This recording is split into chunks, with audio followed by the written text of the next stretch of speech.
എന്നെന്നും ശേഷിക്കുന്നതും ഉത്തമമായതും ആഖിറം മാത്രമാണ്. അല്ലാഹു നമ്മെ അനുഗ്രഹിക്കുമാറാകട്ടെ. നമ്മളൊക്കെ ഭാഗ്യവാന്മാരാണ്. ഇരിക്കുന്ന ഈ ജനസഞ്ചയത്തെ ഒന്ന് കണക്കെടുത്തു നോക്കുക. 15 വയസ്സ് മുതൽ 35 വയസ്സിനകത്തുള്ള ആയിരക്കണക്കിന് ചെറുപ്പക്കാർ ഈ സദസ്സിലും ഈ പരിസരങ്ങളിലും നിറഞ്ഞു കവിഞ്ഞിട്ടുണ്ട്. ഇവരെ നമുക്ക് പിശാചിന് ചവിട്ടിത്തേക്കാൾ വിട്ടുകൊടുക്കാൻ പറ്റോ? എന്റെ പ്രിയപ്പെട്ടവരെ, ഇവരെ നമുക്ക് അല്ലാഹുവിന്റെ ദീൻ പൊളിക്കുന്നവരാക്കി മാറ്റണോ? ഇവരെ നമുക്ക് അല്ലാഹുവിന്റെ റസൂലിനെ ചവിട്ടിത്തേക്കുന്നവരാക്കി മാറ്റണോ? വേണ്ട. ഇവരെ നമുക്ക് അല്ലാഹുവിന്റെ മക്കളാക്കി മാറ്റാൻ, നമ്മുടെ സമുദായത്തിനൊരാവശ്യം വരുമ്പോൾ ഒരുമിച്ച് നിൽക്കുന്നവരാക്കി മാറ്റാൻ നമുക്ക് സാധിക്കണം. അതുകൊണ്ട് എവിടെ നിന്ന് പണം സമ്പാദിക്കുന്നു എന്നത് വളരെ കറണ്ടായിട്ട് കണക്കാക്കേണ്ട കാര്യമാണ്. പലിശയിലൂടെയുള്ള സമ്പാദ്യം നമുക്ക് വേണ്ട. കള്ള് കച്ചവടത്തിലൂടെയുള്ള പണം നമുക്ക് വേണ്ട. സഹോദരിമാരെ, ഭർത്താവ് ഗൾഫിൽ നിന്ന് ഫോൺ വിളിക്കുമ്പോ എല്ലാം ഇങ്ങനെ വാരിക്കൊണ്ട് വഞ്ചിച്ചുകൊണ്ട് കൊണ്ടുവരാൻ പറയുന്ന സ്വഭാവം എന്റെ സഹോദരിമാർക്കുണ്ടത് വേണ്ട. അതൊക്കെ മാറ്റിവെച്ചുകൊണ്ട് ഉള്ളത് മതി. പൊരുത്തത്തോടെ അല്ലാഹു തരുന്ന ബറക്കത്തുണ്ടല്ലോ, അല്ലാഹു തരുന്ന ബറക്കത്ത് വളരെ വിശാലമാണ്. ആ ബറക്കത്ത് മതി നമ്മുടെ പണത്തിന്. അല്ലാഹു തൗഫീഖ് തരട്ടെ. ബഹുമാനപ്പെട്ട ഉമർ ബിൻ ഖത്താബ് റളിയല്ലാഹു അൻഹു ഇറാഖ് എന്ന് പറയുന്ന രാജ്യത്തെ കീഴടക്കുകയാണ്. ഇറാഖ് എന്ന് പറയുന്ന രാജ്യത്തെ കീഴടക്കിയിട്ട് ഉമർ ബിൻ ഖത്താബ് റളിയല്ലാഹു അൻഹു സ്വത്തുവകളും ആഭരണങ്ങളും എല്ലാം കിട്ടിയപ്പോ ഉമർ റളിയല്ലാഹു അൻഹു പൊട്ടിക്കരയുകയാ. അണികൾ വന്നിട്ട് ചോദിക്കുന്ന, പ്രിയപ്പെട്ട ഖലീഫ, അവിടെ നിന്നിരാ കരയുന്നത്? സ്വത്ത് കിട്ടിയില്ലേ, ആഭരണം കിട്ടിയില്ലേ, അധികാരം കിട്ടിയില്ലേ, ഇറാഖ് എന്ന രാജ്യത്തെ പിടിച്ചടക്കാ കഴിഞ്ഞില്ലേ, പിന്നെന്തിനാ അവിടെ നിന്ന് പൊട്ടിക്കരയുന്നതെന്ന് ചോദിച്ചപ്പോ ബഹുമാനപ്പെട്ട ഉമർ ബിൻ ഖത്താബ് റളിയല്ലാഹു അൻഹു കരഞ്ഞുകൊണ്ട് പറഞ്ഞതെന്താ? ഇന്നലിൽ മാലി ലററാറാ കലറാരത്തിൽ ഖംരി. കള്ളു മനുഷ്യന്റെ തലച്ചോറിനെ പിടിക്കുന്ന പോലെ, കള്ളു മനുഷ്യന്റെ മസ്തിഷ്കത്തെ മരവിപ്പിക്കുന്നത് പോലെ സമ്പത്ത് മനുഷ്യനെ പിടിച്ചടക്കുന്നതാ. ഒരുപാട് പണം വന്നു പോയ അല്ലാഹുവെ മറക്കുന്നതാ. ഒരുപാട് സുഖം വന്നു പോയ അല്ലാഹുവെ മറക്കുന്നതാ. ഒരുപാട് ആഡംബരം വന്നു പോയ പടച്ചോനെ മറക്കുന്നതാ. ഉമർ ബിൻ ഖത്താബ് റളിയല്ലാഹു അൻഹു അല്ലാഹുവിന്റെ പള്ളിയിലേക്ക് നിസ്കരിക്കാൻ വേണ്ടി ഓടി വരികയാ. അസ്ർ നിസ്കാരത്തിന് ഓടി വരുമ്പോ സുബ്ഹാനല്ലാഹ്, അല്ലാഹുവിന്റെ ആരംഭപ്പുവായ റസൂൽ നിസ്കാരം കഴിഞ്ഞിട്ട് സലാം വീട്ടുന്ന രംഗമാ കണ്ടത്. ഉമർ റളിയല്ലാഹു അൻഹു കരയുകയാ. സലാം വീട്ടിയ പ്രവാചകന്റെ മുമ്പ് പോയിരുന്നിട്ട് കരഞ്ഞുകൊണ്ട് പറയുന്ന, നബിയേ, ഇന്നലെ ഞാൻ വാങ്ങി ഈന്തപ്പനത്തോട്ടമുണ്ടല്ലോ, അത് അല്ലാഹുവിന്റെ ദീനിന് വേണ്ടി സ്വതക്ക തരുന്ന നബിയേ. അല്ലാഹുവിന്റെ റസൂൽ ചോദിച്ചു, എന്തേ ഉമറേ ഇതിന്റെ കാരണോ? ഉമർ റളിയല്ലാഹു അൻഹു പറയുന്ന, നബിയേ, ആ ഈന്തപ്പനത്തോട്ടത്തിൽ വെള്ളമൊഴിച്ചു കൊടുത്തത് കൊണ്ട്, ആ ഈന്തപ്പനത്തോട്ടത്തിൽ വെള്ളമൊഴിക്കാൻ പോയത് കൊണ്ട് എന്റെ അസ്ർ നിസ്കാരത്തിന്റെ പ്രവാചകന്റെ കൂടെയുള്ള ജമാഅത്ത് നഷ്ടപ്പെട്ടു പോയി നബിയേ. അതുകൊണ്ട് ആ തോട്ടം എനിക്ക് വേണ്ട എന്ന് പറഞ്ഞവർ ദുനിയാവിന്റെ ആഡംബരത്തിന്റെ അപകടമറിഞ്ഞവരാ. നമ്മളോ ഭർത്താവ് ഗൾഫിൽ നിന്ന് വന്നാ പിന്നെ മുസല്ലമടക്കി കട്ടിലിന്റെ അടിയിൽ വലിച്ചെറിയുന്ന കാസർഗോഡ് ജില്ലയിലെ പെങ്ങളെ, പർദ്ദ കൊണ്ട് മാത്രം സ്വർഗം കിട്ടുമെന്ന് മോഹിക്കണ്ട, മക്കനെ കൊണ്ട് മാത്രം സ്വർഗം കിട്ടുമെന്ന് മോഹിക്കണ്ട, ഭർത്താവിന്റെ കൂടെ ആണ്ട് നേർച്ചയ്ക്ക് മുറൂസിനും പോയത് കൊണ്ട് മാത്രം സ്വർഗം കിട്ടുമെന്ന് കരുതണ്ട. അല്ലാഹുവിനെ പേടിച്ചുകൊണ്ട് ഓരോ സെക്കൻഡും ചെലവഴിക്കാ. എന്റെ പ്രിയപ്പെട്ട സഹോദരിമാര് മനസ്സ് വെക്കണേ. അല്ലാഹുവിന്റെ റസൂൽ പറയുന്നു, ഇന്നലിൽ മാലി ലററാറാ കലറാറത്തിൽ ഖംരി. സമ്പത്തിന്റെ ഒരു മാസ്മരിക ശക്തിയുണ്ട്. കലറാറത്തിൽ ഖംരി, കള്ളിന്റെ ശക്തി പോലെ, കള്ള് തലച്ചോറിൽ പിടിക്കുന്ന പോലെ, കള്ള് മസ്തിഷ്കത്തെ മരവിപ്പിക്കുന്ന പോലെ പണം മനുഷ്യനെ മരവിപ്പിക്കുന്നതാ. ചില ആൾക്കാരൊക്കെ ഗൾഫിൽ പോയിട്ട് വന്നാ പിന്നെ ആരും അറിയൂല. 10 കാശ് കിട്ടിക്കഴിഞ്ഞാൽ പിന്നെ ആരെയും തിരിച്ചറിയൂല. അള്ളാഹു കാത്തിരക്ഷിക്കട്ടെ. ഉമർ റളിയല്ലാഹു അൻഹു പറയുന്നു, ഇറാഖ് എന്ന് പറയുന്ന രാജ്യത്തെ പിടിച്ചടക്കി ധാരാളം സ്വത്തും സമ്പാദ്യവും ഒക്കെ കിട്ടിയതിന്റെ പേരിൽ എന്തിനാണ് ഞാൻ കരയുന്നതെന്ന് ചോദിച്ച സഹാബ, ഈ സ്വത്തിന്റെ പേരിൽ നിങ്ങളുടെ മനസ്സ് മാറാൻ സാധ്യതയുള്ളത് കൊണ്ട് ഞാൻ പൊട്ടിക്കരയുകയാണ്. അല്ലാഹു തആല നമ്മെ കാത്തിരക്ഷിക്കട്ടെ. ബഹുമാനപ്പെട്ട സഅദ് റളിയല്ലാഹു അൻഹു ഒരിക്കൽ പ്രവാചകന്റെ മുമ്പ് വന്നിട്ട് പറഞ്ഞു, അല്ലാഹുവിന്റെ റസൂലേ, അങ്ങ് എനിക്ക് വേണ്ടി ദുആ ചെയ്യണം. ഉദുല്ലാഹ അയ്യജഅലനി മുസ്തജാബദ് ദഅവാ. അല്ലാഹു ദുആ സ്വീകരിക്കപ്പെടുന്ന ഒരാളാകണമെന്ന് ആഗ്രഹമുണ്ട്. അതിനുവേണ്ടി അള്ളാന്റെ നബി അവിടെ ദുആ ചെയ്യണം. നമ്മൾ ചെയ്യുന്ന ദുആ അല്ലാഹ് സ്വീകരിക്കണമെന്ന് ആഗ്രഹിക്കാത്ത എത്ര പേരുണ്ട്? എല്ലാവർക്കും ആഗ്രഹമുണ്ട്. ചോദിച്ച അപ്പ കിട്ടണമെന്നാണ് നമ്മുടെ ആഗ്രഹം. ചോദിച്ചാൽ ആ സെക്കൻഡിൽ കിട്ടണം. ഇല്ലെങ്കിൽ നമുക്ക് മുമ്പ് ഒരാള് റമളാൻ മാസത്തിൽ ലൈലത്തുൽ ഖദർ ചോദിച്ചു. റമളാൻ മാസത്തിൽ ലൈലത്തുൽ ഖദർ ചോദിച്ചു. അയാൾ എന്ത് കാര്യം ചോദിച്ചാൽ അപ്പടി കിട്ടണം, ഇല്ലെങ്കിൽ വലിയ പാടാ. അങ്ങനെ അള്ളാന്റെ പള്ളിക്കകത്ത് ലൈലത്തുൽ ഖദർ ഇരിക്കാൻ വേണ്ടി പോയി. ലൈലത്തുൽ ഖദറിൽ ഇഅ്തികാഫ് ഇരിക്കാൻ വേണ്ടി അള്ളാന്റെ റസൂൽ സല്ലല്ലാഹു അലൈഹി വസല്ലമ തങ്ങൾ ഇഅ്തികാഫിന്റെ പ്രതിഫലം പറഞ്ഞ പള്ളിയിലേക്ക് അയാൾ നിസ്കരിക്കാൻ വേണ്ടി പോയി. എല്ലാ ഉപ്പപ്പമാരും പള്ളിയുടെ ഫ്രണ്ടിൽ പോയി അല്ലാഹുവേ ലൈലത്തുൽ ഖദർ തരണേ അല്ലാ, ലൈലത്തുൽ ഖദർ തരണേ അല്ലാ എന്ന് ദുആ ചെയ്തുകൊണ്ടിരിക്കുകയാണ്. ഇയാളും പോയിട്ട് ലൈലത്തുൽ ഖദർ തരണേ അല്ലാ എന്ന് പറഞ്ഞുകൊണ്ട് ദുആ ചെയ്തുകൊണ്ടിരുന്നു. അന്ന് പഴയതുപോലെ ഇന്നത്തെ പോലെ ലൈറ്റും വലിയ വലിയ പ്രകാശമുള്ള ട്യൂബ് ലൈറ്റുകളൊന്നുമില്ല. ആ ഒരു മണ്ണെണ്ണ വിളക്ക് മാത്രമേ ഉണ്ടാവുള്ളൂ. അതിങ്ങനെ പള്ളിയുടെ പുറകുഭാഗത്ത് കെട്ടിത്തൂക്കിയിട്ടിരിക്കും. പള്ളിയുടെ പുറകുഭാഗത്ത് ഇങ്ങനെ കെട്ടിത്തൂക്കിയിട്ടിരിക്കും. അത്ര മാത്രമേ ഉണ്ടാവുള്ളൂ, മണ്ണെണ്ണ വിളക്ക്. ആ മണ്ണെണ്ണ വിളക്ക് ദാവൂദ് നബി അലൈഹിസ്സലാം സബൂർ എന്ന് പറയുന്ന കിതാബ് പ്രസംഗിച്ചുകൊണ്ടിരുന്നപ്പോൾ ഒരാൾ മുമ്പിരുന്ന് ഉറങ്ങി. അപ്പൊ ദാവൂദ് നബി അലൈഹിസ്സലാമിന് അള്ളാഹ് വഹി അറിയിച്ചു കൊടുത്തു, അള്ളാഹുവിന്റെ കാര്യം പറയുമ്പോൾ ഉറങ്ങുന്നവനെ അവന്റെ കാര്യം പറയുമ്പോൾ അള്ളാഹു ഉറങ്ങുമെന്ന് പറയാൻ പറഞ്ഞു ദാവൂദ് നബിയോട്. ദാവൂദ് നബി അങ്ങനെ പ്രസംഗിച്ചപ്പോ അടുത്തിരിക്കുന്നവൻ വിളിച്ചുണർത്തി.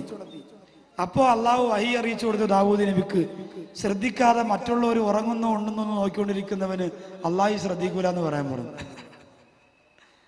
അപ്പൊ പ്രശ്നമാണ്, ഏതായാലും പ്രശ്നമാണ്. നമ്മുടെ ശ്രദ്ധ ഇങ്ങോട്ടിരിക്കട്ടെ, ഉറങ്ങേ വീഴെ അള്ളാഹ് കാക്കട്ടെ. അപ്പോ സമ്പത്ത് ഒരുപാട് കൂടുമ്പോ, പ്രത്യേകിച്ച് ഹറാമായ സമ്പത്ത് കൂടിയാൽ എന്തായാലും നമ്മുടെ മനസ്സ് മാറിപ്പോകും.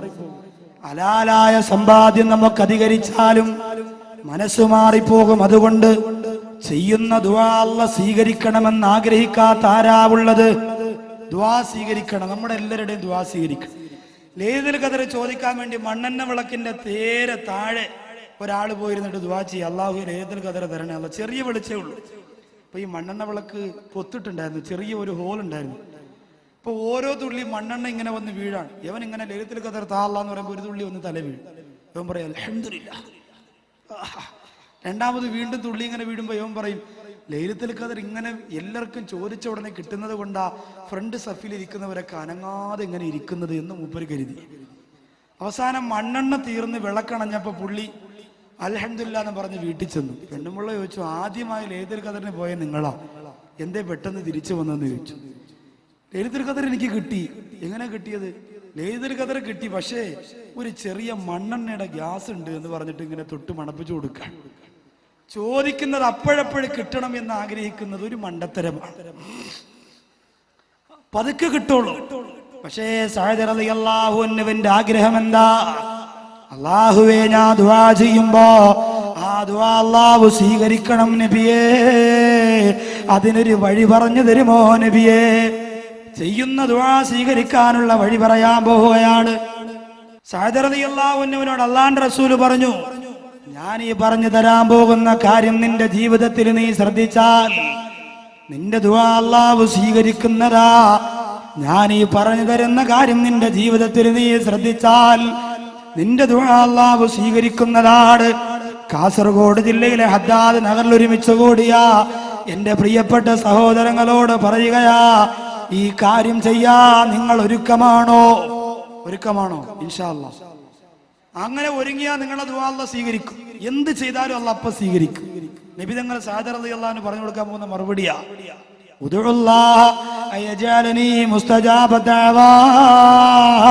നബിയേ, ദുആ സ്വീകരിക്കപ്പെടാൻ അവിടെ നിന്ന് ദുആ ചെയ്യണം. ഞാൻ ചെയ്യുന്ന ദുആ അല്ലാഹ് സ്വീകരിക്കണം നബിയേ. അങ്ങനെ ഒരു പവർ എനിക്ക് കിട്ടണമെന്ന് പറഞ്ഞപ്പോ അല്ലാഹുവിന്റെ റസൂൽ പറഞ്ഞു കൊടുക്കുന്നു, ഞാൻ ഈ പറയുന്ന കാര്യം ചെയ്താ മതി. ഞാൻ ഈ പറയുന്ന കാര്യം നിങ്ങൾ ചെയ്താൽ നിങ്ങളുടെ ദുആ അല്ലാഹ് സ്വീകരിക്കും. ചെയ്യാൻ ഒരുക്കമാണോ? ഇൻഷാ അല്ലാഹ്. ഇൻഷാ അല്ലാഹ് എന്ന് ഉറച്ചു പറഞ്ഞ ഇൻഷാ അല്ലാഹ്. അല്ലാഹു നമ്മുടെ നിയ്യത്ത് കബൂലാക്കട്ടെ. അല്ലാഹുവിന്റെ റസൂല് പറയുന്ന കാര്യം എന്താ? അത്തിബ് മതഅമക കുൻ മുസ്തജാബ ദഅവാ. അത്തിബ് മതഅമക, നിന്റെ ഭക്ഷണത്തെ നീ നന്നാക്കുക എന്ന് പറഞ്ഞാൽ വലിയ ഗ്ലാമർ വരുത്തുക എന്നല്ല. ഗ്ലാമർ എന്ന് പറഞ്ഞാൽ കാസർഗോഡ് കണ്ണൂർ ജില്ലയുടെ ഭക്ഷണത്തിന് വല്ലാത്ത ഗ്ലാമറല്ലേ. ഇന്ന് വൈകുന്നേരം ചായ കുടിക്കാനായി കൊണ്ടിരുത്തിയ വീടിന്റെ മുമ്പ് നിരത്തി വെച്ച ഭക്ഷണം ഉണ്ടല്ലോ, പേരൊന്നും എനിക്കറിയില്ല, പേര് പറയാനും എനിക്കറിയില്ല. കേട്ടു പണ്ട് പിന്നെ നമ്മൾ ദറസി പഠിക്കുമ്പോൾ ഇസ്ലങ്കി സർവാക്കണ പോലെയുള്ള പേരുകളാ ഇപ്പോഴത്തെ ഭക്ഷണത്തിന്റെ പേര്. എല്ലാം പല മോഡലാണ്. ഇന്ത്യയിലെ പടത്തിന്റെ മോഡലിലുള്ളതുണ്ട്, ഫുട്ബോൾ പോലെ ഇരിക്കുന്നതുണ്ട്, ക്രിക്കറ്റ് ബാറ്റ് പോലെ ഇരിക്കുന്നതുണ്ട്. ഇതിനൊക്കെ പ്രത്യേകിച്ച് ഓരോ പേരുകളുണ്ട്. കാണാൻ നല്ല ഭംഗിയാ. പിന്നുണ്ടല്ലോ, മുട്ട ഇങ്ങനെ എടുത്തിട്ട് നേർ പകുതിയായി രണ്ടാക്കി മുറിച്ചിട്ട് അതിന്റെ മുകളിൽ ചെറിയ ഉള്ളി, ചെറിയ മുളക്, ചെറിയ ഉപ്പ്, ചെറിയ എന്തൊക്കെ ഇട്ടിട്ട് ഇങ്ങനെ നല്ല ഗ്ലാമറിൽ വെച്ചിരിക്കുക. കണ്ടാൽ നോമ്പുള്ളവൻ വരെ എടുത്ത് കഴിച്ചു പോകും, അത്രയ്ക്ക് ഭംഗിയാണ്. അപ്പോ അത്തീബ് മത്തഴമക്ക ഭക്ഷണം ഭംഗിയാക്കാൻ പറഞ്ഞാൽ കറങ്ങുന്ന കോഴിയുടെ ഭംഗിയല്ല പറഞ്ഞത്, ഷവർമ്മയുടെ ഭംഗിയല്ല പറഞ്ഞത്, സാൻഡ്വിച്ചിന്റെ ഭംഗിയല്ല പറഞ്ഞത്, ജ്യൂസ് ഒഴിച്ചു കൊടുക്കുന്ന ക്ലാസിന്റെ ഭംഗിയല്ല പറഞ്ഞത്. പിന്നെ അല്ലാഹുവിന്റെ റസൂല് പറഞ്ഞതെന്താ? അത്തിബ് മതഅമക, നിന്റെ ഭക്ഷണം ഹലാലായതായ കുൻ മുസ്തജാബ ദഅവാ, നീ ദുആ സ്വീകരിക്കപ്പെടുന്നവനാകും. നിങ്ങളപ്പോ പറയൂ, ഉസ്താദേ ഞാൻ ചെറിയ പരിചയമായിട്ടൊക്കെ ബന്ധപ്പെട്ടു പോയി, അതുകൊണ്ട് ഇന്നത്തെ രാത്രി ഞാൻ തീരുമാനിക്കുന്നു 1 മാസം കൂടി ആ പരിചയമായി ബന്ധപ്പെട്ടിട്ട് മാറിക്കൊള്ളാം. അത് പാടില്ല. നാളെ മരണപ്പെട്ടു പോയാൽ അള്ളാന്റെ പള്ളിപ്പറമ്പലിന്റെയും നിങ്ങളുടെയും മയ്യത്ത് കൊണ്ടുവച്ചാൽ അഭിമാനത്തോടെ അള്ളാഹുവിന്റെ ബർസഖ ജീവിതത്തിൽ അഭിമാനത്തോടെ കിടന്നുറങ്ങണമെങ്കിൽ ഹറാമായ ഭക്ഷണം നമുക്ക് കിട്ടാൻ പാടില്ല. അബൂബക്കർ സിദ്ദീഖ് റളിയല്ലാഹു തആല അൻഹു, അദ്ദേഹത്തിനോട് ഭാര്യ ഒരു ദിവസം പറഞ്ഞു, പ്രിയപ്പെട്ടവരെ, എനിക്ക് അലുവ കഴിക്കണമെന്ന മോഹമുണ്ട്, നടത്തി തരുമെന്ന് ചോദിച്ചു. അലുവ അന്നത്തെ കാലത്ത് ഇന്നത്തെ നമ്മൾ അലുവയെ പോലെയുള്ള അലുവ കാണൂല. ഹലുവ എന്ന് പറഞ്ഞാൽ മധുരമുള്ളത് എന്ന് മാത്രമേ അർത്ഥമുള്ളൂ, മധുരമുള്ളത്. അപ്പൊ അന്നത്തെ അലുവ ഏതാണോ അത്. ഇനിയിപ്പോ നിങ്ങൾ ചോദിക്കും, ബുഖാരിയിലുണ്ടോ? അബൂബക്കറിന്റെ ഭാര്യ അലുവ ചോദിച്ചൊന്ന് ബുഖാരിയിലുണ്ടോ വാക്കവി എന്ന് ചോദിച്ചാൽ ബുഖാരിയിലില്ല. നിങ്ങൾ ഇനി അത് ചോദിച്ചോണ്ട് വരണ്ട. എല്ലാവർക്കും ബുഖാരി ചോദിപ്പോ ഇച്ചിരി കൂടുതലാ, നിങ്ങൾ മാറിക്കോളും കുറച്ച് കഴിയുമ്പോൾ. കുറച്ചു പേർക്കൊക്കെ മാറി തുടങ്ങിയിട്ടുണ്ട്. അപ്പോ അലുവ ചോദിച്ചു, വേണമെന്ന് പറഞ്ഞു. അബൂബക്കർ സിദ്ദീഖ് റളിയല്ലാഹു അൻഹു പറഞ്ഞു, പെണ്ണേ അലുവ വാങ്ങിത്തരാൻ എന്റെ കയ്യിൽ കാശില്ല. ആരാ പറയുന്നത്? ആരംഭ റസൂലിന്റെ അരികത്തായുറങ്ങുന്ന അതിർപ്പൂ അബൂബക്കർ ഉമറന്നോരേ, സ്വർഗ ഇടം കണ്ട് കരൽ പോട്ടി തകർന്നോനാണേ. അള്ളാന്റെ റസൂലിന്റെ ചാരത്ത് കിടന്നിറങ്ങുന്ന ഇസ്ലാമിക ചരിത്രത്തിന്റെ രാജകുമാരനെ അബൂബക്കർ സിദ്ദീഖ് റളിയല്ലാഹു അൻഹു പറയുകയാ, കാസർഗോഡ് ജില്ലയിലെ അദ്ദാദ് നഗറിൽ വന്ന പാവപ്പെട്ട പെങ്ങളെ, നിന്റെ ഭർത്താവിനോട് നീ എന്തെങ്കിലും കഴിക്കണമെന്ന് പറഞ്ഞാൽ വാങ്ങിക്കൊണ്ട് തരാതിരിക്കുമോ? കറങ്ങണ കോഴി വേണമെന്ന് പറയുമ്പോ ഒരു കറക്കത്തിനകത്ത് വാങ്ങിക്കൊണ്ട് തരുന്ന മണവാളന്റെ പവർ മറന്നു പോകുന്ന പെണ്ണേ, എന്തിനേറെ മോഡൽ ആഭരണം വേണമെന്ന് പറയുമ്പോ, വസ്ത്രം വേണമെന്ന് പറയുമ്പോ, സുഖം വേണമെന്ന് പറയുമ്പോ, സന്തോഷം വേണമെന്ന് പറയുമ്പോ അത് മുഴുവനും നിനക്ക് വാങ്ങിക്കൊണ്ട് തരുന്ന ഭർത്താവിന്റെ പവറിയാത്ത പെങ്ങളെ, അതിനുള്ള എല്ലാ സാമ്പത്തിക ശേഷി അല്ലാഹു തന്നനുഗ്രഹിച്ചിരിക്കുന്ന എന്റെ പ്രിയപ്പെട്ട ചെറുപ്പക്കാരാ, അബൂബക്കർ സിദ്ദീഖ് റളിയല്ലാഹു അൻഹു പറയുന്ന പെണ്ണെ, നിനക്ക് അലുവ വാങ്ങിത്തരാനുള്ള കാശന്റെ കൈവശമില്ല എന്ന് പറഞ്ഞുകൊണ്ട് കരയുമ്പോ അബൂബക്കർ സിദ്ദീഖ് റളിയല്ലാഹു അൻഹു ഭാര്യയോട് ചോദിക്കുകയാ, ദുനിയാവിലെ അലുവ വേണമോ ആഖിറത്തിന്റെ അലുവ വേണമോ?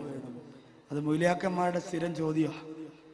പെണ്ണ് സാരി വേണമെന്ന് പറയുമ്പോൾ ദുനിയാവിലെ സാരി വേണോ ആഖിറത്തിലെ സാരി വേണോ?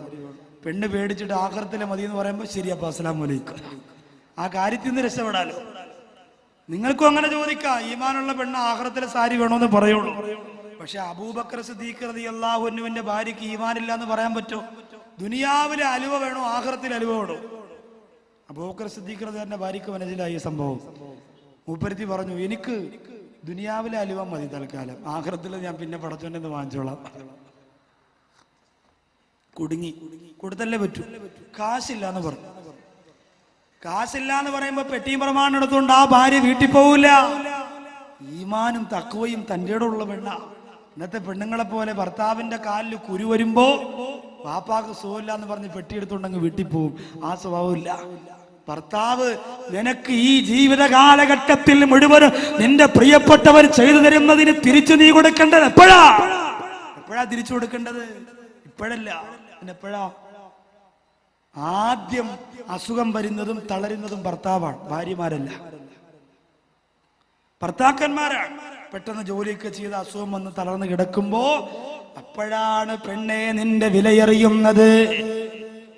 20 വയസ്സു മുതൽ നിന്നെ ഓമനിച്ച് വളർത്തിയ, 20 വയസ്സു മുതൽ നിന്റെ വികാരവും നിന്റെ വിചാരവും പൂർത്തീകരിക്കാൻ നിന്റെ കൂടെ നിഴല് പോലെ നിന്ന ഭർത്താവിന് വേണ്ടി നീ സഹായം തിരിച്ചു ചെയ്യേണ്ടത് ആ ഭർത്താവ് ഒരുപാട് രോഗിയായി കിടക്കുന്ന സമയത്താണ്.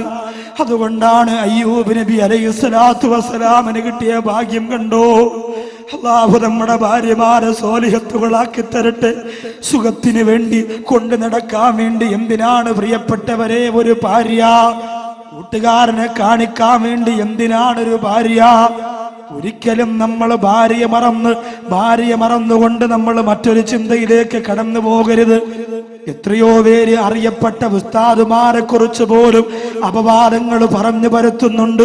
അള്ളാഹുവിനെ സാക്ഷിയാക്കിയിട്ട് മഹർ കൊടുത്തുകൊണ്ട് നിക്കാഹ് ചെയ്ത പ്രിയപ്പെട്ട ഭാര്യയെ വഞ്ചിച്ചു പോകുമെന്ന് പറയാൻ, ഒരാലിമിനെ കുറിച്ച് പറയാൻ എങ്ങനെയാണ്? എന്റെ പ്രിയപ്പെട്ട ചെറുപ്പക്കാരാ, നമ്മുടെ മനസ്സത്രത്തോളം ചീഞ്ഞളിഞ്ഞു പോയോ? അള്ളാഹു കാത്തിരക്ഷിക്കട്ടെ. ഒരിക്കലും അങ്ങനെ പറയരുത്, അതൊക്കെ അപകടമാണ്. അവർക്കൊക്കെ നാശം അവരുടെ ജീവിതത്തിലൂടെ അള്ളാഹു തിരിച്ചു കൊടുക്കുന്നതാ. അയ്യൂബ് നബി അലൈഹിസ്സലാമിന്റെ എല്ലാവരും കളഞ്ഞിട്ട് പോയി.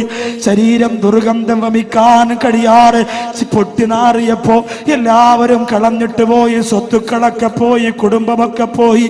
അവസാനമതാ ആ ശരീരത്തിൽ നിന്ന് ചീഞ്ചലം ആ ശരീരത്തെ വെള്ളം ചൂടാക്കിയിട്ട് ശരീരത്തിൽ വെച്ചു കൊടുക്കുന്ന, ശരീരം തടവിക്കൊടുക്കുന്ന ആ ശരീരത്തിന് പോലും അറപ്പുകൂടാതെ കവിളത്ത് മുത്തം കൊടുക്കുന്ന ഒരു ഭാര്യ.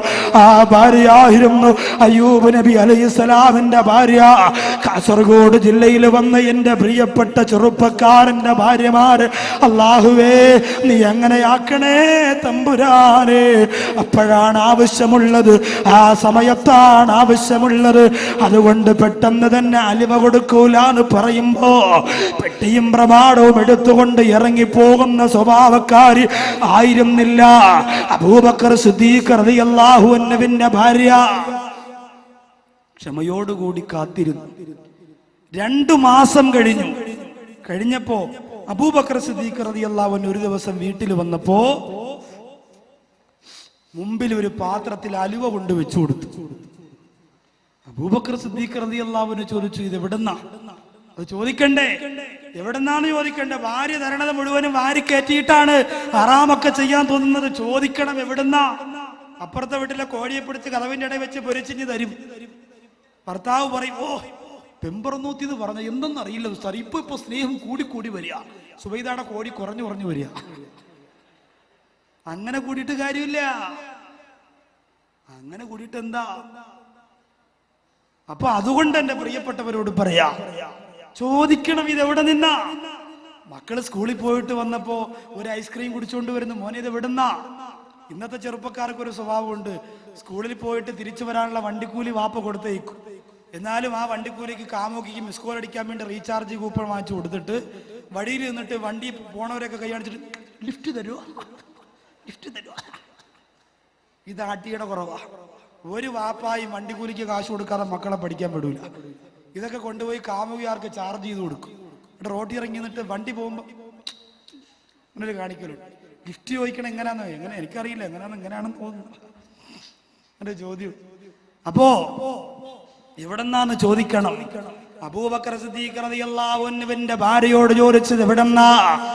മഹദി പറഞ്ഞു, അബൂബക്കറേ, അങ്ങ് ഓരോ ദിവസവും എനിക്ക് ചിലവിന് തന്നുകൊണ്ടിരുന്ന കാശുണ്ടല്ലോ, ആ കാശ് ഇന്നത്തെ പെണ്ണുങ്ങൾ ചിലവ് കാശ് എന്ന് മനോരമ ആഴ്ച പതിവ് വാങ്ങാൻ വേണ്ടി മാറ്റി വെക്കണ പോലെ അലുവയ്ക്ക് വേണ്ടി മാറ്റിവെച്ചു. ചിലവിന് കുറച്ച് കാശ് എടുത്തിട്ട് ബാക്കിയുള്ള കാശ് മാറ്റിവെച്ചു. മാറ്റിവെച്ച് അത് കൂട്ടിവെച്ചിട്ട് ഞാൻ അലുവ വാങ്ങിയതാണെന്ന് പറഞ്ഞപ്പോ അബൂബക്കർ സിദ്ദീഖ് റളിയല്ലാഹു അൻഹു കണ്ണീരോടെ പറയുന്നു, അല്ലാഹുവേ, എനിക്ക് പുറത്തു തരണേ അല്ലാ. എന്റെ ഭാര്യക്ക് ഞാൻ ഇന്നലെ വരെ ചിലവിന് കൊടുത്തത് കൂടിപ്പോയി തമ്പുരാനെ. അതുകൊണ്ടല്ലേ അവൾ അലുവയ്ക്ക് വേണ്ടി കാശ് മാറ്റിയത്. അതുകൊണ്ട് ഇന്ന് മുതൽ ഞാൻ അത്രയും കാശ് കൊടുക്കൂല അല്ലാ. കൂടുതൽ ചിലവിന് കൊടുത്താൽ അതുപോലും അള്ള ചോദ്യം ചെയ്യുമെന്ന് പഠിപ്പിച്ച അബൂബക്കർ സിദ്ദീഖ് റളിയല്ലാഹു അൻഹു അണികളാണ് ഞാനും നിങ്ങളും. അല്ലാഹു തആല എനിക്ക് വളരെ വളരെ സന്തോഷം തോന്നി. വെറുതെ ഒരു പരിപാടി വെക്കലായിരുന്നു ആദ്യത്തെ ഇവരുടെ ഉദ്ദേശം.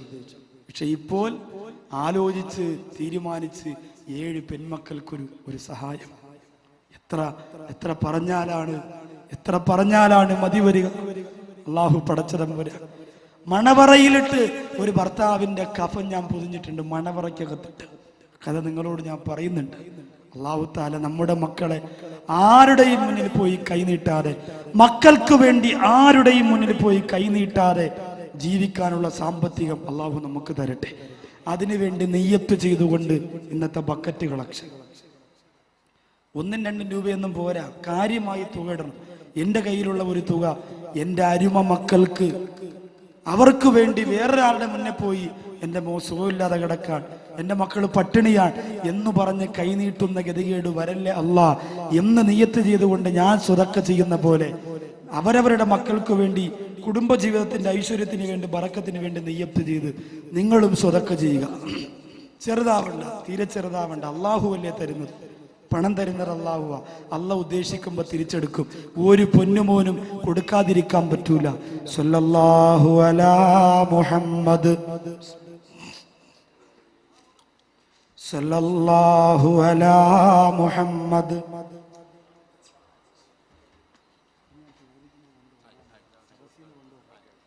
അല്ലാഹുമ്മ സല്ലി അലാ മുഹമ്മദ്.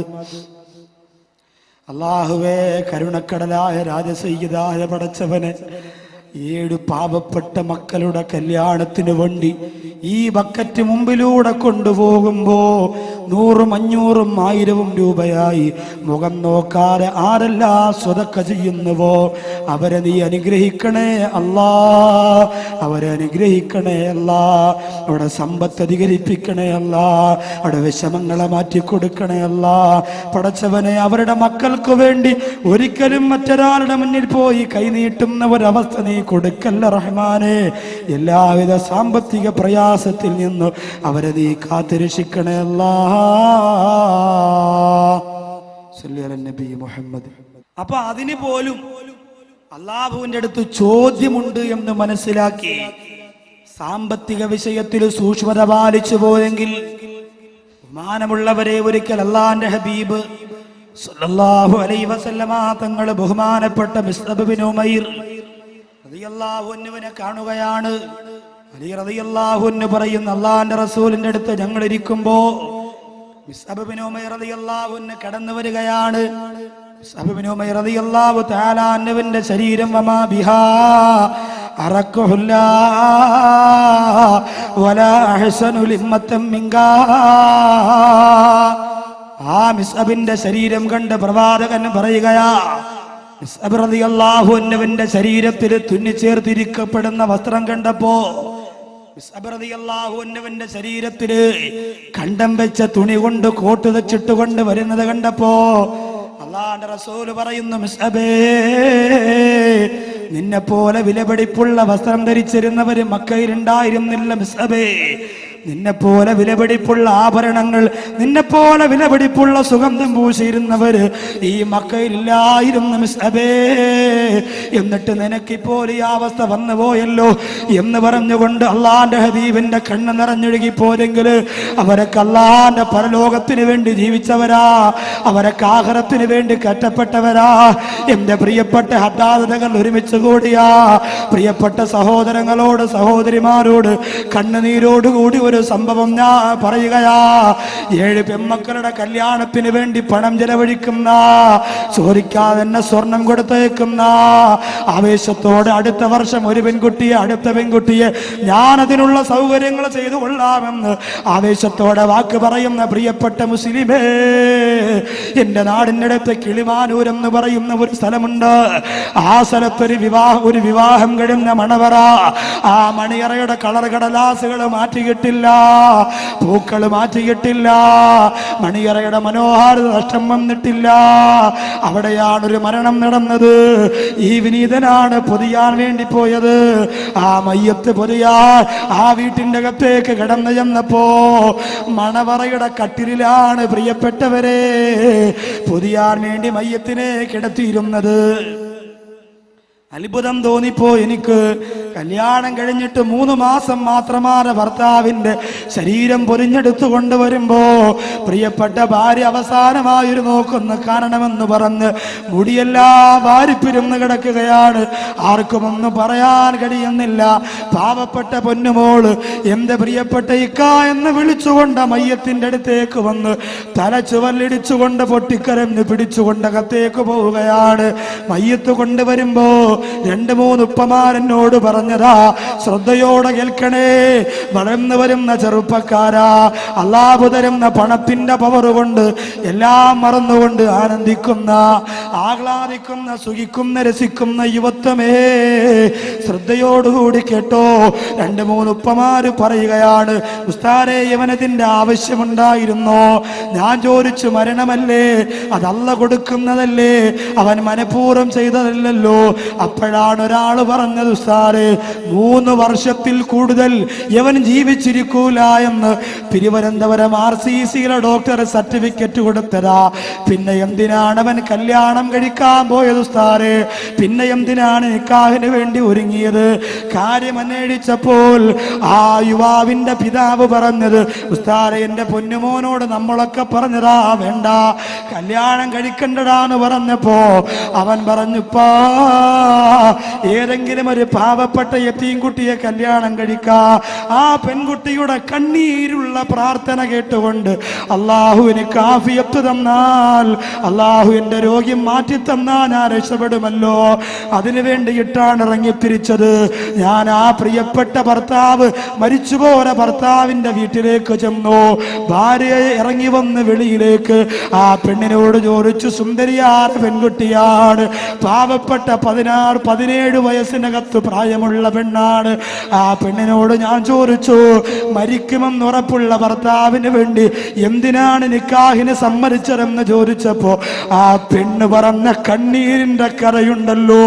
എന്റെ പ്രിയമുള്ളവര്, ഈ പാവപ്പെട്ട നൗഷാറുവാക്കവിയുടെ കൽബിനെ തകർത്ത് കളഞ്ഞതാ. ഹദ്ദാദ് നഗറില് 7 മക്കൾക്ക് വേണ്ടി സ്വർണം കൊടുത്തവരെ, നിങ്ങൾ ഭാഗ്യവതികളാ. ഹദ്ദാദ് നഗറില് 7 മക്കൾക്ക് വേണ്ടി 6000 കൊടുത്തവരെ, 5000 കൊടുത്തവരെ, 10000 കൊടുക്കുന്നവരെ, നിങ്ങളൊക്കെ ഭാഗ്യവാന്മാരാ. ആ പെണ്ണ് പറയുന്നു, ഉസ്താദേ, എന്റെ വാപ്പ മരിക്കുമ്പോ ഞങ്ങള് 4 മക്കളാണ്, 4 പെൺമക്കളാണ് ഉമ്മാക്കുള്ളത്. വാപ്പ മരിക്കുമ്പോ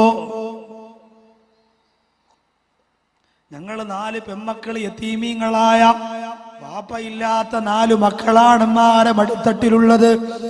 അവസാന ഉമ്മയാണ് ഞങ്ങളെ 4 പേരെയും വളർത്തിയത്. ബന്ധുക്കള് സഹായത്തിനില്ല, കുടുംബക്കാര് സഹായത്തിനില്ല. എന്റെ ഉമ്മ വേറെ ഒരു വിവാഹം പോലും കഴിക്കുന്നതിനെ കുറിച്ച് ചിന്തിക്കാറ് 4 പെമ്മക്കളല്ലേ എന്ന് ചിന്തിച്ചുകൊണ്ട് കണ്ണീരോടെ ജീവിച്ചു. എല്ലാ വെള്ളിയാഴ്ചയാകുമ്പോഴും എന്റെ ഉമ്മ വീട്ടിൽ നിന്ന് ഒരുങ്ങിയിട്ട് പോകലുണ്ട്. എവിടേക്കാണ് പോകുന്നതെന്നറിയോ? ഓരോ ജുമാ നടക്കുന്ന പള്ളിയുടെ മുറ്റത്ത് പോയിട്ട് എന്റെ പ്രിയപ്പെട്ട ഉമ്മ ഷാള് വിരിച്ചിട്ട്, എന്റെ പ്രിയപ്പെട്ട ഉമ്മ കർച്ചീപ്പ് വിരിച്ചിട്ട് 4 പെമ്മക്കളാണ്, അവരെ ചികിത്സിക്കണം, അവരെ പഠിപ്പിക്കണം, അവരെ നിക്കാഹ് കഴിപ്പിക്കണമെന്ന് പറഞ്ഞുകൊണ്ട് പൈസ പിരിക്കുമായിരുന്നു. ഓരോ വെള്ളിയാഴ്ചയും ഞങ്ങൾ 4 പേരും കൂടി പൈസ എണ്ണി നോക്കാറുണ്ട്. ചില ദിവസം 850 രൂപ കാണും, ചില ദിവസം 1000 രൂപ കാണും, ചില ദിവസം 350 രൂപ കാണും. അങ്ങനെ പൈസ എണ്ണി എണ്ണി എണ്ണി എണ്ണി എന്റെ പ്രിയപ്പെട്ട ഉമ്മ 1ാമത്തെ മോളെ കെട്ടിച്ചു. 3 പെമ്മക്കളുടെയും കല്യാണം. എന്റെ ഉമ്മ ഓരോ പള്ളിയിൽ പോയി ഓരോ സംഘടനയ്ക്ക് അപേക്ഷ കൊടുത്തു. ഓരോ നേതാക്കന്മാരുടെ വീട്ടുവളപ്പിൽ പോയിട്ട് അവർ കൊടുക്കുന്ന കാശ് കൊണ്ട് വന്നാണ് നടത്തിയത്. എന്റെ വിവാഹപ്രായമായപ്പോ എന്റെ ഉമ്മാക്ക് ഷുഗർ ബാധിച്ചുകൊണ്ട് ഉമ്മാടെ വലത്തേക്കാല് പഴുത്തറച്ചിട്ട് എന്റെ ഉമ്മാടെ കാല് തുടയുടെ ഭാഗം വെച്ച് മുറിച്ചു കളഞ്ഞു. തിരുവനന്തപുരം മെഡിക്കൽ കോളേജിലെ ഡോക്ടർ പറഞ്ഞു, ഉമ്മ ഇനി ഇറങ്ങി നടക്കാൻ പാടില്ല. 1.5 കാലം കൊണ്ട് എന്റെ പ്രിയപ്പെട്ട ഉമ്മ വീട്ടിലേക്ക് മടങ്ങി വന്നപ്പോ എന്റെ മുഖത്ത് നോക്കിയിട്ട് പറഞ്ഞു, പെണ്ണേ നീ ഭാഗ്യം കെട്ടവളാ, നിന്നെ പ്രസവിച്ചപ്പോഴാണ് നിന്റെ വാപ്പ മരിച്ചുപോയത്. നിന്റെ വിവാഹത്തിന്റെ സമയമായപ്പോ എന്റെ കാല് കൂടി പോയല്ലോ, ഇനി എന്ത് ചെയ്യുമെന്ന് പറഞ്ഞ് എന്റെ പ്രിയപ്പെട്ട ഉമ്മ ഓരോ ദിവസവും പൊട്ടിക്കരയുമായിരുന്നു. ഉസ്താദേ, അങ്ങനെ ഇരിക്കുമ്പോഴാണ് എന്റെ ഒരു കൂട്ടുകാരി വന്നിട്ട് പറഞ്ഞത്, പെങ്ങളെ നിനക്കൊരാലോചന വന്നിട്ടുണ്ട്, സ്ത്രീധനം കൊടുക്കണ്ട, 1 രൂപ പോലും കൊടുക്കണ്ട, 1 നാണയത്തൊട്ട് പോലും നിനക്ക് ചെലവില്ല, നിന്റെ ഉമ്മാക്കൊരു കാശ് പോലും ചെലവ് വരൂല. എനിക്ക് വളരെ സന്തോഷമായി. തുള്ളിച്ചാടി കുളിച്ചൊരുങ്ങിയിട്ട് ഞാൻ ഒരുങ്ങിയിരുന്നു. എന്നെ കാണാമെന്ന മണവാൾ എന്നോട് രഹസ്യമായിട്ട് സംസാരിക്കണമെന്ന് പറഞ്ഞു.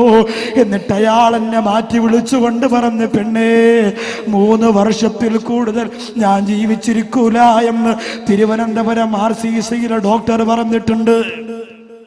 3 വർഷത്തിൽ കൂടുതൽ ഞാൻ ജീവിച്ചിരിക്കൂല എന്ന് പറഞ്ഞിട്ടുണ്ട്. അതുകൊണ്ട് അതിന് സമ്മതമാണെങ്കിൽ മാത്രമേ നീ നിക്കാഹിന് സമ്മതിക്കാവൂ എന്ന് പറഞ്ഞപ്പോ എൻ്റെ ഉമ്മാട് കണ്ണീര് സഹിക്കാനാകാറ്. എൻ്റെ ജീവിതത്തിന്റെ സുഖം ഞാൻ മറന്നുപോയി, എൻ്റെ ജീവിതത്തിന്റെ സങ്കടം ഞാൻ മറന്നുപോയി, എൻ്റെ ജീവിതത്തിന്റെ ആഹ്ലാദം ഞാൻ മറന്നുപോയി. വാപ്പയില്ലാത്തവളായി പോയില്ലേ, അനാഥ പെൺകുട്ടിയായി പോയില്ലേ.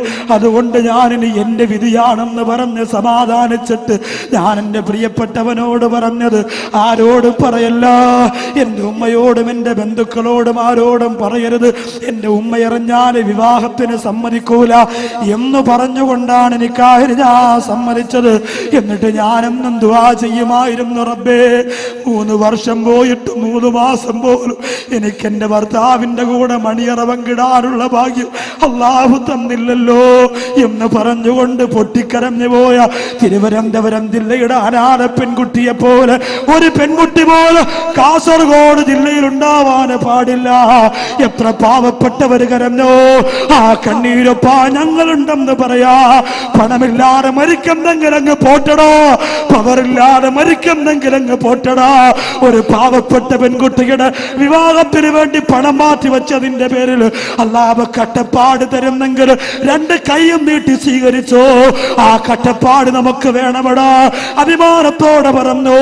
ആയിരക്കണക്കിന് ജനങ്ങൾ ഒരുമിച്ച് കൂടിയ ഈ സരസ്വര സാക്ഷി നിർത്തിയിട്ട് ചോദിക്കുകയാ, 7 പെൺമക്കളുടെ വിവാഹ ആവശ്യത്തിന് വേണ്ടി 10,001 രൂപ ആരും ആലോചിക്കാറ്, മുഖത്ത് നോക്കാറ്, അല്ലാഹുവിനെ സാക്ഷി നിർത്തി പൊന്നോമന നിന്റെ മക്കളെ മാത്രം മനസ്സിൽ കണ്ടിട്ട് ആവേശത്തോടെ ചാടി എഴുന്നേറ്റ് ആദ്യം പറയാ മനസ്സ് കാണിക്കുന്നവരാരാ? പാവപ്പെട്ട നൗഷാദ് വാക്കവിക്ക് അല്ലാഹു ആഫിയത്ത് തന്നിരിക്കുന്നിടത്തോളം കാലം മരിക്കുന്നത് വരെ അവർക്ക് വേണ്ടി ദുആ ചെയ്യും, മറക്കൂല. ആരാണ് ആദ്യമായി ഈ നിറഞ്ഞു കവിഞ്ഞ മജ്‌ലിസിൽ എഴുന്നേൽക്കുന്നതാരാ? 1001 രൂപയ്ക്ക് പകരം ഒരാൾ ഞാൻ കൊടുത്തുകൊള്ളാമെന്ന്. എന്റെ പ്രിയ സുഹൃത്ത് എ ബി കലാം, അള്ളാഹു അദ്ദേഹത്തെ അനുഗ്രഹിക്കട്ടെ. പിന്നെ തങ്ങള് KPS തങ്ങൾ, AB അബ്ദുൽ കലാം, അള്ളാഹു താല രണ്ടുപേരെയും അനുഗ്രഹിക്കട്ടെ. ഞാൻ ഈ വലിയ തുക പറയുമ്പോൾ ആർക്ക് സങ്കടം തോന്നരുത്. 100, 200, 500, 1000 രൂപ കൊടുക്കുന്നതും പുണ്യമാണ്. പക്ഷെ ഇതിന് ഞാൻ ചോദിച്ചത് മറുപടി നിങ്ങൾക്കുണ്ടെങ്കിൽ നിങ്ങൾ പറയും. അള്ളാഹു കഴിവ് തന്നവര് പറയും, അള്ളാഹു സ്വത്ത് തന്നവര് പറയും, അള്ളാഹു തന്നവര് പറഞ്ഞാൽ മതി, ഇല്ലാത്തവര് പറയണ്ട. വെല്ലുവിളിയല്ല. അള്ളാഹു താല ഈ 2 സഹോദരങ്ങൾ അനുഗ്രഹിക്കും. സലീം അബ്ദുൽ ഖാദർ 10,000 രൂപ. കുലൂ തക്ബീർ 3 പേർക്ക് ദുആ ചെയ്തിട്ട് ഞാൻ ചോദിക്കും, സന്തോഷത്തോട് പറയും. സ്ത്രീകൾ അതിന് പകരം, സ്ത്രീകൾക്ക് 10,000 രൂപയ്ക്ക് പകരം ഒരു സ്വർണത്തിന്റെ മുത്താണെങ്കിലും മതി, ഊരി വലിച്ചെറിഞ്ഞു കൊടുക്കും. നിങ്ങളെ ആർക്ക് വേണ്ടിയാ? ആർക്ക് വേണ്ടിയാ? ആരാ കൊണ്ടുപോയിട്ടുള്ളത്? ആരാണ് ഖബറിന്റെ അകത്ത് ആഭരണം അണിഞ്ഞു പോയിട്ടുള്ളത്? ആർക്കാണ് അതൊക്കെ ഉപയോഗത്തിന് വന്നിട്ടുള്ളത്? പാവപ്പെട്ട മക്കളുടെ വിവാഹത്തിന് അവർ കണ്ണീരോടുകൂടി ഉസ്താദുമാർ ദുആ ചെയ്തവർ ആമീൻ പറയുമ്പോൾ ആ ദുആ അള്ളാന്റെ അടുത്ത് നിന്ന് കിട്ടാൻ എന്റെ പ്രിയപ്പെട്ട ഹദ്ദാദ് നഗറിലെ സഹോദരിമാർ ഒരു ഉമ്മപെറ്റ മക്കളെ പോലെ അള്ളാഹു തന്ന സ്വത്തല്ലേ വാരി കൊടുക്ക പടച്ചോന്റെ ദീനിന് അള്ളാഹു അനുഗ്രഹിക്കട്ടെ. AB അബ്ദുൽ കലാം എന്ന് പറയുന്ന സഹോദരൻ, പിന്നെ നമ്മുടെ തങ്ങള്, അതുപോലെ സലീം അബ്ദുൽ ഖാദർ എന്ന സഹോദരൻ. PM അബ്ബാസ് സല്ലല്ലാഹു അലാ മുഹമ്മദ് സല്ലല്ലാഹു അലൈഹി വസല്ലം.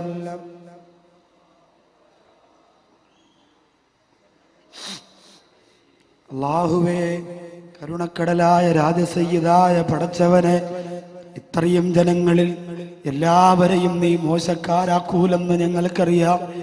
ഇതിൽ മുത്തഅല്ലിമീങ്ങളുണ്ട്, ഉസ്താദുമാരുണ്ട്, സയ്യിദന്മാരുണ്ട്, തങ്ങന്മാരുണ്ട്, തഹജ്ജുദ് പോലും മുടക്കാത്തവരുണ്ട്.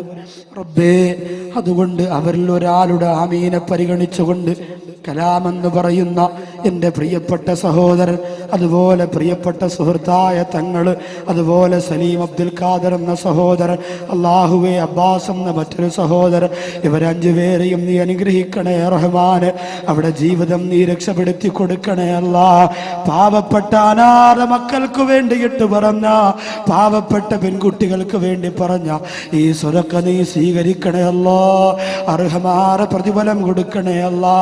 രക്ഷപ്പെടുത്തണേ തമ്പുരാനെ. ഒരിക്കലും മറ്റൊരാളുടെ മുന്നിൽ പോയിട്ട് സ്വന്തം ആവശ്യത്തിന് വേണ്ടി കൈനീട്ടി യാചിക്കുന്ന അവസ്ഥ കൊടുക്കല്ലേ അല്ലാ. അവരെ കണ്ണീരിലാക്കല്ല, അവരെ കഷ്ടപ്പാടിലാക്കല്ല, അവരെ വിഷമിപ്പിക്കല്ല അല്ലാ. അല്ലാഹുവേ, പടച്ചവനെ, ഈ തുക പറഞ്ഞവർക്ക് സാമ്പത്തിക ഭദ്രത കൊടുക്കണേ അല്ലാ. അല്ലാഹുവിടെ ആഖിറം നീ നന്നാക്കണേ അല്ലാ. ആഖിബത്ത് നന്നാക്കി കൊടുക്കണ തമ്പുരാനെ. പടച്ചവനെ, കണ്ണീരോടുകൂടി ചെയ്യുന്ന ഈ ദുആഇന് നീ മറുപടി തരണേ അല്ലാ. നീ മറുപടി തരണേ അല്ലാ. നീ മറുപടി തരണേ അല്ലാ. അവർക്ക് ഒരുപാട് വിഷയങ്ങൾ പരിഹരിക്കാനുണ്ട് തമ്പുരാനെ, ഒരുപാട് ബാധ്യതകളുണ്ട് റഹ്മാനെ. അതെല്ലാം ഇതിന്റെ ബറക്കത്ത് കൊണ്ട് പരിഹരിച്ചു കൊടുക്കണേ അല്ലാ. അറഫാത്ത് എന്ന് പറഞ്ഞ നമ്മുടെ ഈ സുഹൃത്തിന്റെ ജ്യേഷ്ഠൻ ആസിഫ് അബ്ബാസ് അല്ലേ, അടുത്ത വർഷത്തെ 10 കുട്ടികളെ ഇൻഷാ അല്ലാഹ് അടുത്ത വർഷം നമുക്ക് നിക്കാഹ് ചെയ്യിപ്പിക്കണം. അതിനു വേണ്ടിയിട്ട് 1 ലക്ഷം രൂപ അൽഹംദുലില്ലാഹ് കൊടുക്കാമെന്ന് പറഞ്ഞിരിക്കുന്നു. കുലൂ തക്ബീർ. റഷീദ് ഐഡിയൽ, ബഹുമാനപ്പെട്ട മതപണ്ഡിതനായ അബ്ദുൽ നാസർ മദനി ഉസ്താദിന്റെ ജയിൽ മോചനത്തിനും ദീർഘായുസിനും വേണ്ടി ദുആ ചെയ്യാൻ 10,001 രൂപ. കുലൂ തക്ബീർ. സല്ലല്ലാഹു അലാ മുഹമ്മദ് സല്ലല്ലാഹു അലൈഹി വസല്ലം. അല്ലാഹുവേ, കരുണക്കടലായ പടച്ചവനെ, ഈ ദുആ നീ സ്വീകരിക്കണേ അല്ലാ. അല്ലാഹുവേ, മദനി ഉസ്താദിന് വേണ്ടി റഷീദ് എന്ന സഹോദരൻ 10,000 രൂപയാണ് സ്വതക്ക നൽകിയതല്ലാ. നീ സ്വീകരിക്കണേ റഹ്മാനെ. ബഹുമാനപ്പെട്ട മദനി ഉസ്താദിന് മോചനം കൊടുക്കണേ അല്ലാ. ആയുസ് കൊടുക്കണേ അല്ലാ. ആഫിയത്ത് കൊടുക്കണേ അല്ലാ. രോഗശാന്തി കൊടുക്കണേ തമ്പുരാനെ. എല്ലാ വിഷമങ്ങളും നീ മാറ്റിക്കൊടുക്കണേ റഹ്മാനെ. അദ്ദേഹത്തിന്റെ മക്കളെ നീ അനുഗ്രഹിക്കണേ അല്ലാ. ഈ വിശാലമായ മൈതാനിൽ ആ പണ്ഡിതന്റെ പേര് പറയാനുള്ള മനസ്സ് കാണിച്ച അബ്ദുൾ റഷീദ് എന്ന സഹോദരനെ നീ അനുഗ്രഹിക്കണേ അല്ലാ. അടുത്ത 1 വർഷത്തെ വിവാഹ സഹായത്തിന് വേണ്ടി 1 ലക്ഷം രൂപ ഓഫർ ചെയ്ത ആ പ്രിയപ്പെട്ട ഹാരിസ് അബ്ബാസ് എന്ന സഹോദരനെ അനുഗ്രഹിക്കണേ അല്ലാ. ആ സഹോദരന്റെ ജീവിതം നീ വിജയിപ്പിക്കണേ അല്ലാ. അല്ലാഹു, ആ സഹോദരന്റെ ശാരീരിക മാനസിക മാനസിക സാമ്പത്തിക ബുദ്ധിമുട്ടുകളെ നീ മാറ്റി കൊടുക്കണേ അല്ലാ. നൊമ്പരങ്ങളെ നീ നീക്കി കൊടുക്കണേ അല്ലാ. ജീവിതം ധന്യമാക്കണേ അല്ലാ. ആഖിബത്ത് നന്നാക്കണേ റഹ്മാനേ. 1 ലക്ഷം പറഞ്ഞ ആരിസ് അബ്ബാസ് എന്ന സഹോദരന്റെ അനിയൻ ആഷിഫ് അബ്ബാസ്, അനീഫ് അബ്ബാസ്, ഹജ്ജിന് പോകുന്നവർക്ക് വേണ്ടി ദുആ ചെയ്യാനും പിന്നെ ഭാര്യയുടെ സുഖപ്രസവത്തിന് വേണ്ടി ദുആ ചെയ്യാൻ 10,000 രൂപ. സല്ലല്ലാഹു അലാ മുഹമ്മദ്. അല്ലാഹുവേ ദുആ നീ സ്വീകരിക്കല്ലാ. ഇത്രയും വിശാലമായ മൈതാനിയിൽ എൻ്റെ പ്രിയപ്പെട്ട യുവ സുഹൃത്തുക്കളാണ് കാസർഗോഡ് ജില്ലയിലെ കൂട്ടുകാരാമയും പറയുന്ന ഈ സരസിനെ നീ കബൂലാക്കണേ അല്ലാ. അല്ലാഹുവേ ആ സഹോദരന്റെ കുടുംബത്തിൽ നിന്ന് ഹജ്ജിന് പോകുന്നവർക്ക് എത്രയും പെട്ടെന്ന് ഇതിനുള്ള അവസരം നീ ഒരുക്കി കൊടുക്കണേ അല്ലാ. ഒരു തടസ്സവും നീ കൊടുക്കല്ലേ അല്ലാ. ഒരു നൊമ്പരവും നീ കൊടുക്കല്ലേ അല്ലാ. ഒരു പ്രയാസവും നീ കൊടുക്കല്ലേ അല്ലാ. അല്ലാഹുവേ പടച്ചവരെ ആ സഹോദരന്റെ പ്രിയപ്പെട്ട ഭാര്യക്ക് സുഖപ്രസവം കൊടുക്കണേ അല്ലാ. ആരോഗ്യമുള്ള കുഞ്ഞിനെ കൊടുക്കണേ അല്ലാ. എല്ലാ വിഷമങ്ങളും എല്ലാ നൊമ്പരങ്ങളും നീ മാറ്റിക്കൊടുക്കണേ അല്ലാ. ബുഷറ അമീർ മസ്താൻ 1 പവൻ സ്വർണ്ണാഭരണം കൊടുക്കാമെന്ന് പറഞ്ഞിട്ടുണ്ട്. ഹസീന അബ്ദുൽ നാസർ പൗവൽ ഭർത്താവിന്റെ ഷുഗർ മാറിക്കിട്ടാൻ മക്കളെ ഇൽമ പഠിക്കാനും വേണ്ടി 5000 രൂപ കൊടുക്കാമെന്ന്. സല്ലല്ലാഹു അലാ മുഹമ്മദ് സല്ലല്ലാഹു അലൈഹി വസല്ലം. അല്ലാഹുവേ ബുശറാമീർ മസ്താൻ എന്ന 1 പവൻ സ്വർണം കൊടുക്കാമെന്ന് പറഞ്ഞ പെങ്ങളെ നീ അനുഗ്രഹിക്കണേ തമ്പുരാന്. അല്ലാഹുവേ അമീർ മസ്താൻ എന്ന ആ പ്രിയ കൂട്ടുകാരന്റെ വീട്ടിൽ ബറക്കത്ത് കൊടുക്കണേ അല്ലാ. ഐശ്വര്യം കൊടുക്കണ തമ്പുരാന്. എല്ലാവിധ സന്തോഷവും സമാധാനവും ആ സഹോദരൻ മക്കൾക്കും ബുശറ എന്ന ഭാര്യക്കും നീ കൊടുക്കണേ അല്ലാ. ഹസീന അബ്ദുൽ നാസർ എന്ന സഹോദരി ചെയ്ത സ്വതക്ക സ്വീകരിക്കണേ അല്ലാ. അല്ലാഹുവേ അവരുടെ ഭർത്താവിന്റെ രോഗം മാറ്റി കൊടുക്കണേ അല്ലാ. മക്കൾക്ക് ഇൽമിൽ വർധനവും ബറക്കത്തും കൊടുക്കണേ അല്ലാ. അല്ലാഹുവേ അവരുടെ ആഖിബത്ത് നന്നാക്കണ റബ്ബേ. വേറെ സഹോദരൻ ആദ്യമേ സദസ്സിലേക്കൊരു പേര് പറയാത്ത ഒരു സഹോദരി ക്യാൻസർ രോഗം മാറാൻ വേണ്ടി ദുആ ചെയ്യാൻ 1/4 പവന്റെ ഒരു സ്വർണ്ണാഭരണം പൊതിഞ്ഞുകൊണ്ട് തന്നു. സല്ലല്ലാഹു അലാ മുഹമ്മദ്.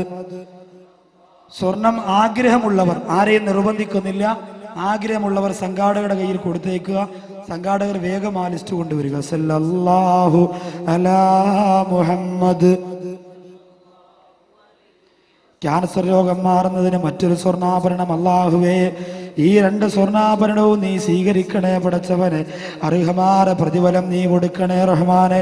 എല്ലാ വിഷമങ്ങളും എല്ലാ നൊമ്പരങ്ങളും എല്ലാ സങ്കടങ്ങളും നീ മാറ്റിക്കൊടുക്കണേ അല്ലാ.